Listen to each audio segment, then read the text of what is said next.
Today we are on location at a place I used to frequent when I was younger with my family called Memory Town, USA. It's in the beautiful Pocono Mountains of Pennsylvania, and the place was great. You know, you have like gift shops, you used to have like the little bakery or the candy store.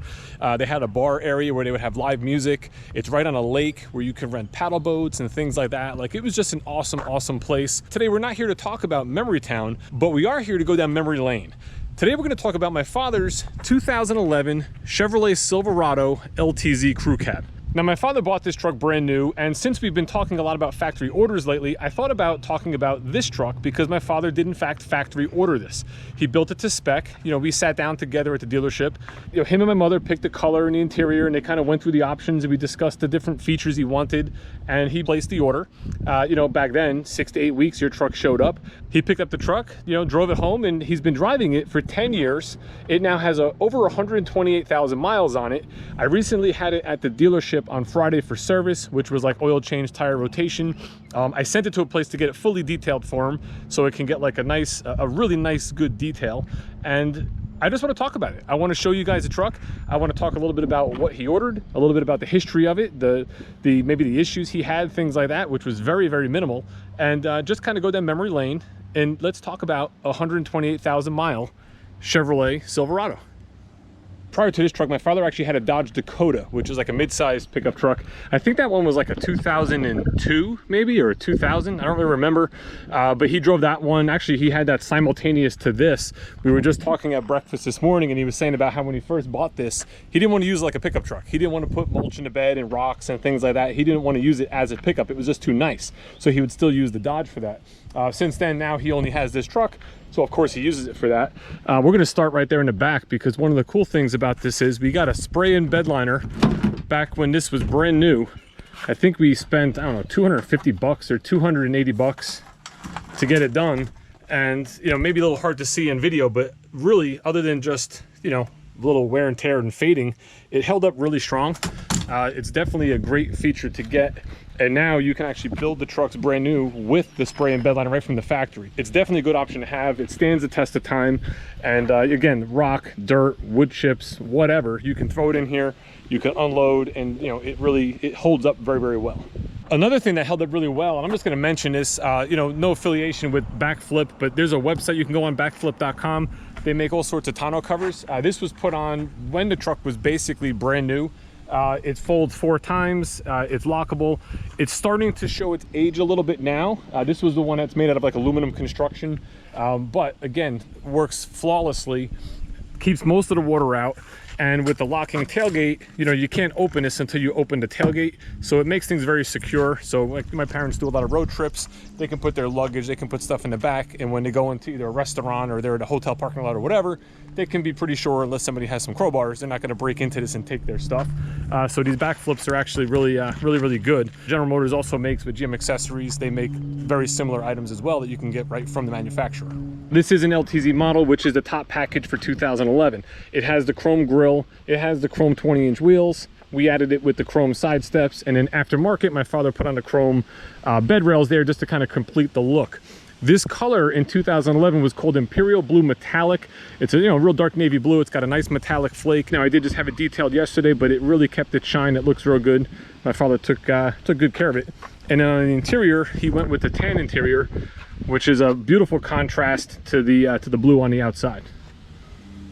As you can see in the LTZ, you have a full leather interior and you know, heated seats and all that sort of stuff.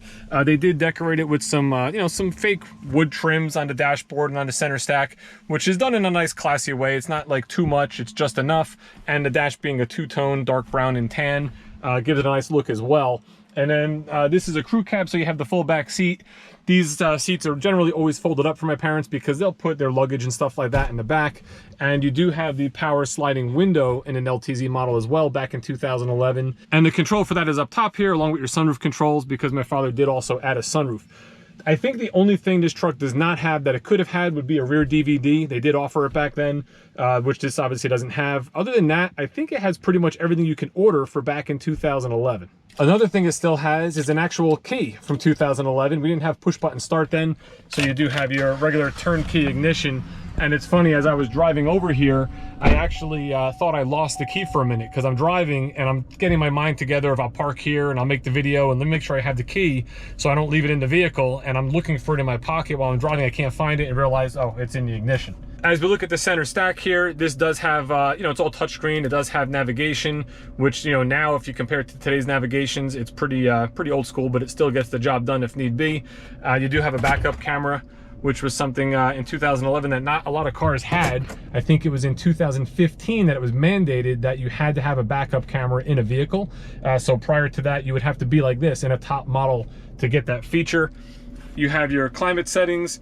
Typical GM stuff, you start to see these wearing off. This happened on Tahoes and Silverados. The buttons, the finish on them would wear off, and you would just have like the lighted portion showing through, which I guess the button is green because this lights up green at night. And then you have your power pedals, park assist, and StabiliTrak. StabiliTrak is that system that'll keep the vehicle from, try to keep the vehicle from spinning out by applying brake pressure to certain wheels. It's been around since, I believe, 2005 in, you know, Tahoe, Suburban, Silverado, these trucks. If you look at the gauge cluster here, there you can see 128,257 miles.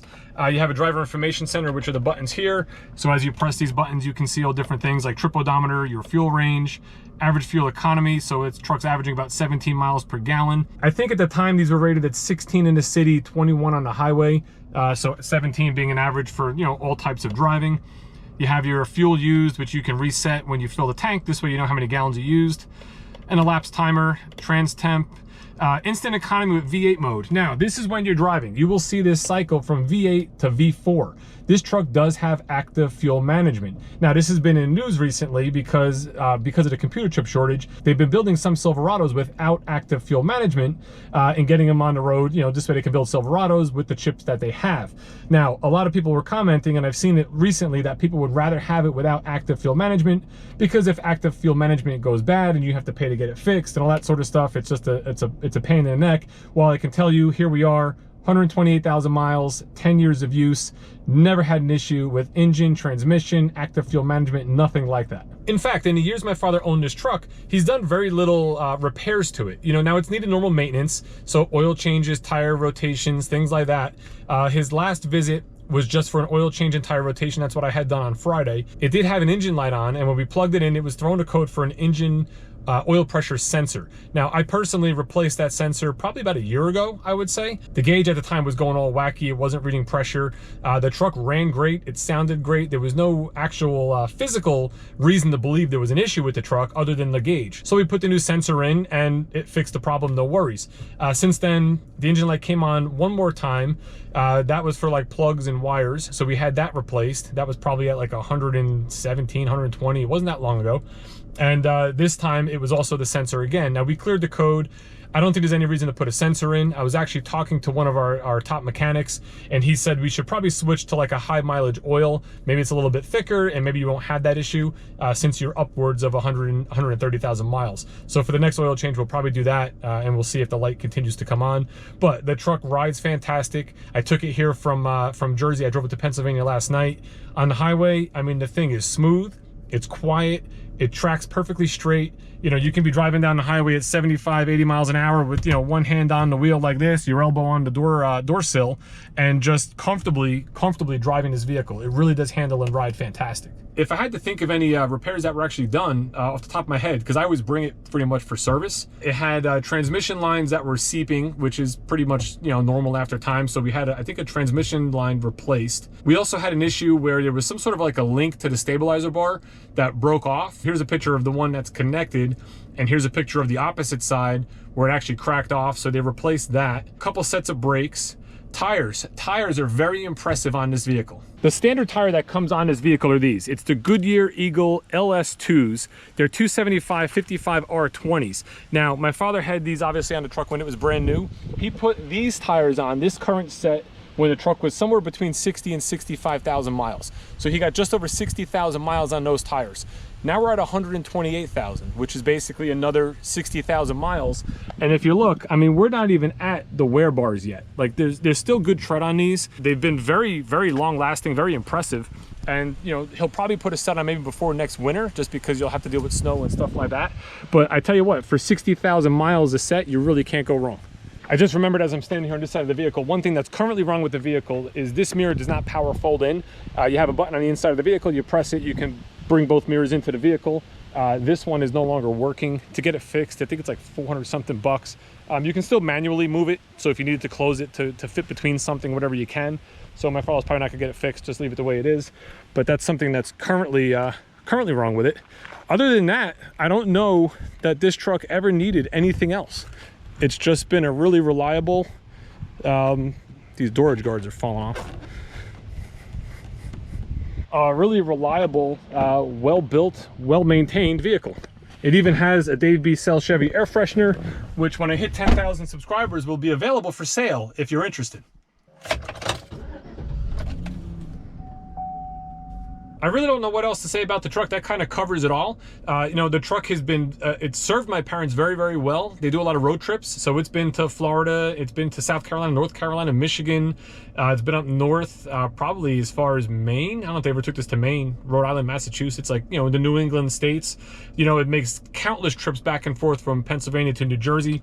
You know, it's gotten them everywhere safely, which is a fantastic thing.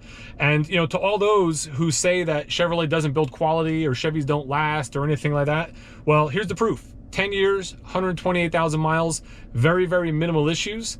And, you know, she's still going. So, you know, I hope my parents get a lot more years out of it. And when they're ready for their next vehicle, you know, they definitely know who to see.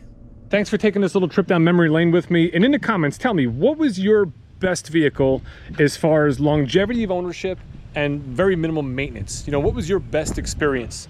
Let me know. I'll see you in the next video.